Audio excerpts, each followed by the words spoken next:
करा आणि आपली गाडी व्यवस्थित उभी करा. सकाळपासून सुंदर असं राखीव रेखीव आणि देखणं मैदान या ठिकाणी संपन्न होत आहे आणि या मैदानाला सहकार्य लाभलं अखिल भारतीय बैलगाडी संघटना भोर तालुका रामबाग शर्यत कट्टा भोर यांचं.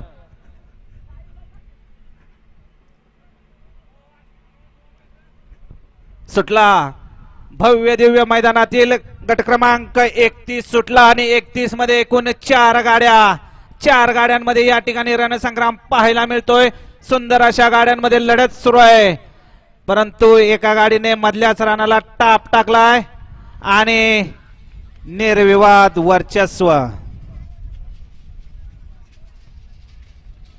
गाड्या सोडू घेणार. निकाल चला बाहेर या. गट क्रमांक 31 चा निकाल आहे. श्री वागेश्वर प्रसन्न श्री बापूराव लोखंडे ढवळ उपाध्यक्ष फलटण तालुका बैलगाडा संघटना कुमारी मनस्वी पाटील भोर या गाडीचा प्रथम क्रमांकाला विजयी गाडी चालकाचं मालकाचं हार्दिक अभिनंदन. पलटणकर आपल्या बैलांची नावं सांगून जाऊ.